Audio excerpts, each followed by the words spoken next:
Salve, tropa do futebol! Esse é o canal Futebol, Notícias e Reações. Após a derrota contra a França, agora a seleção brasileira tem mais um jogo difícil. Dessa vez, o adversário é a Croácia.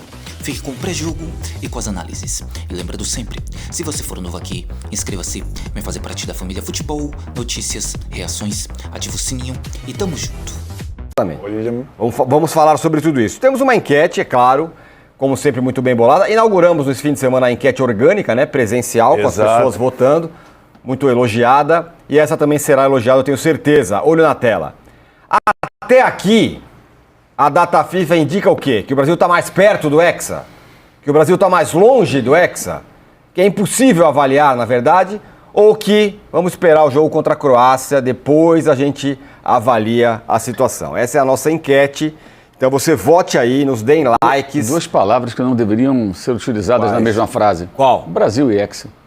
Olha aí, ó. É bom evitar. É bom evitar. Para não criar expectativas exageradas. É verdade. Por exemplo, ontem eu escutei de uma pessoa da imprensa a seguinte frase: não, o Brasil é o único que tem 5 estrelas. A nossa régua tem que ser lá em cima.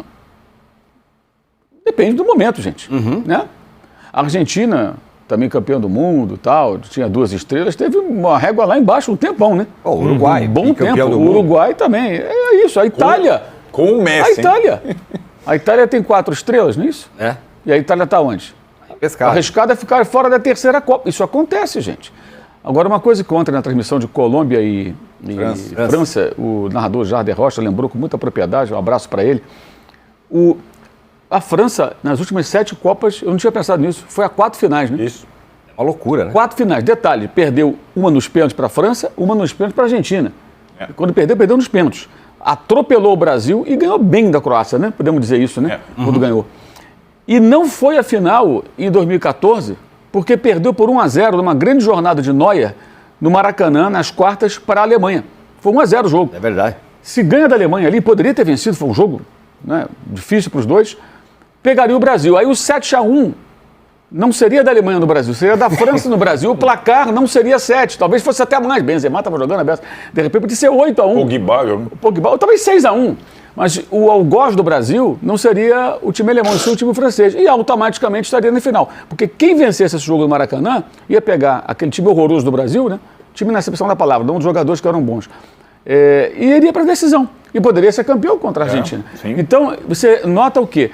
Consistência, o futebol da França, de fato, já desde 98, quando ficou fora da Copa de 94, ficou fora de 2 Copas, né? 90 e 94, com eliminações dramáticas no Parque dos Príncipes e tal.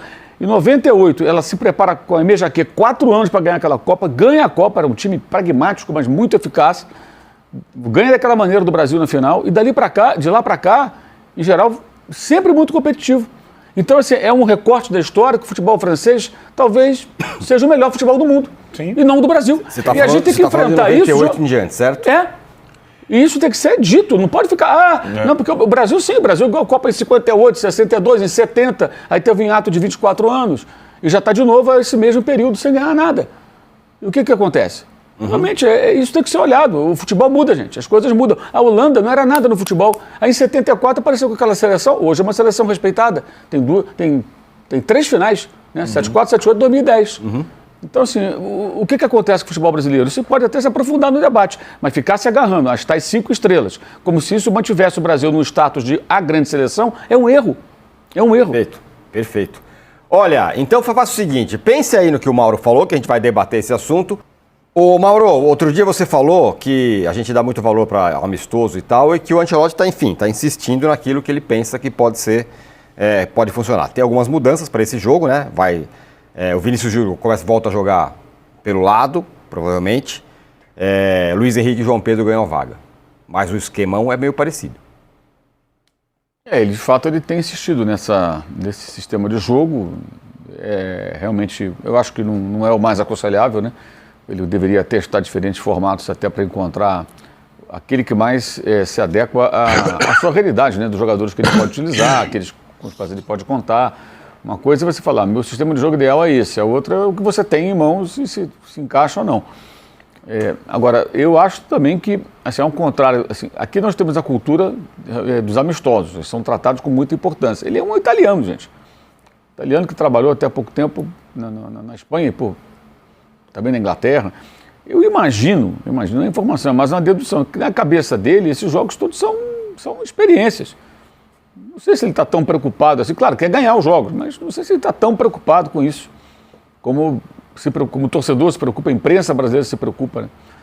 Mas ele tem que tirar boas observações para poder aprimorar o time, porque evidentemente o tempo vai acabar e vai se aproximando um momento decisivo. Acho que ainda tem um período bom, porque são 3 jogos até a Copa, contando o de amanhã, depois a primeira fase, mas ele tem que começar a ter avanços, né? E no momento, o que está acontecendo é que ele está testando jogadores, né? Ele está vendo com que ele pode contar, porque, como o Trajano destacou, tem tanta contusão que, de fato, os técnicos têm que testar mais jogadores para pensar. Eu preciso ter zagueiro, volante, lateral, centroavante, ponta, meia, ter várias opções aqui, planos B, né? Para uma necessidade de troca. E a tendência é que mais seleções percam jogadores, né? Porque o futebol hoje ele, assim, é muito jogo, é um jogo muito mais físico. Então, a tendência é que você tem mais jogadores machucados. Lembrando que a França chegou a ser 5 ou 6 na Copa passada, que normalmente teriam sido convocados. E ainda assim foi até a final. Isso pode acontecer de fato, né? E agora você tem visto aí. E alguns jogos, esses jogos amistosos, não tem caráter amistoso, porque quem deles participa, muitas vezes, está tentando mostrar para o técnico que pode ir para a Copa do Mundo. Então o cara joga a vera mesmo. Não tem esse negócio. O cara que está querendo provar para o técnico, qualquer seleção, que ele deve ser convocado, ele entra no jogo desse babando. Então, jantando adversário, o couro come, nem sempre o jogo tem um caráter amistoso. Então, o risco é real, né? E eu acho que ele está mais preocupado com isso, em observar. Ele falou sobre isso na coletiva, depois da convocação, também a questão da convivência, que eu acho que é o mais importante. Você treinar o cara, conversar com o cara e sentir qual é do jogador. Se você pode contar com ele em determinados cenários ou não. Observar, você observa no time também. Você já sabe do que o cara é capaz, pelo menos em tese. A outra situação é você trabalhar com o jogador e aí você perceber. Eu peço para ele fazer essa função, ele faz, tem boa vontade, ou não, ele só joga na dele. Tudo isso é só com a convivência que você passa a entender. O Endrick, que já foi citado aqui, ele já conhece, porque ele treinou o Endrick assim que chegou à Espanha, vendido pelo Palmeiras ao Real Madrid. Então ele já conhece o Endrick, mas não conhece o Endrick da versão atual. Porque o Endrick com o qual ele conviveu era o garoto chegando do Brasil. Hoje é o garoto que foi para o Real Madrid, não teve tantas chances, né? Teve o Mbappé como titular, difícil, né?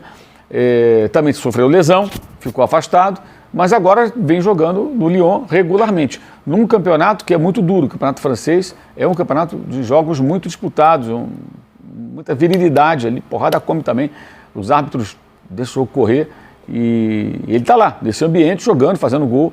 Então, eu acho que já é outro Endrick, certamente diferente daquele, porque é lógico, o garoto está evoluindo, está amadurecendo. Então, para ele vai ser importante também vê-lo em ação, eu acho, porque eu continuo sem entender também por que ele ficou tanto tempo fora, até com o Dorival, mesmo ter sido autor de gols importantes contra as seleções europeias, depois não chamava mais o cara. Mas agora ele está lá. Eu acho que hoje, em algum momento, ele vai acabar jogando. Olha, 2 recados importantes para você. O Danilo está indo para a coletiva, mas ele deixou um gancho importante aqui. Na grande tarde do sábado, no Boteco UOL, você fez a enquete. Você esqueceu de explicar o que é a enquete orgânica presencial. A enquete era: vocês levariam o Neymar para a Copa? Levante a mão. Poucos levantaram. Você não levaria o Neymar para a Copa? Muitos levantaram. Muitos levantaram. A gente saiu com o Ancelotti, isso que para mim é muito chocante, dá para Matheus Cunha dependência. É um pouco demais para mim.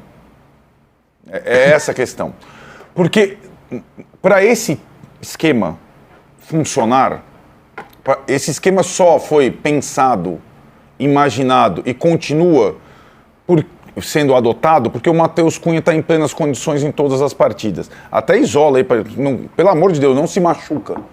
Agora, nenhum outro jogador brasileiro, até agora, se mostrou capaz de fazer a função do Matheus Cunha, que é, no 4-2-4, não deixar o time dividido em 2, como o Neymar fazia, lá na Copa passada com o Tite. O Tite jogou no 4-2-4, a Copa, né? 2 volantes, Paquetá perdido no meio, Rafinha na direita, Vinícius na esquerda, Richarlison, Neymar. 4.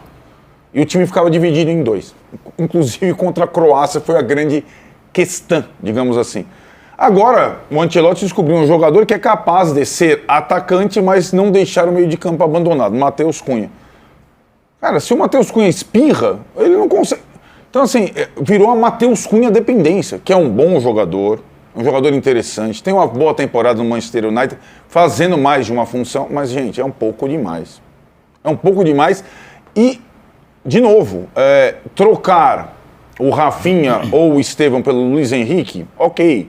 Trocar o Martinelli pelo João Pedro, puxar o Vinícius para o lado do campo, ok. Mas a ideia de jogo continua sendo exatamente a mesma. Né? Então, eu também me espanto, sinceramente, até agora, com uma única ideia de jogo testada até a Copa do Mundo. Pode chegar lá na época do treinamento, vamos testar algumas situações aqui, algumas alternativas. Ou durante a própria primeira fase, como o Mauro sempre diz, a história da seleção brasileira recente, vitoriosa, ela, dos 2 títulos, recente, tô falando de boa vontade aqui, né?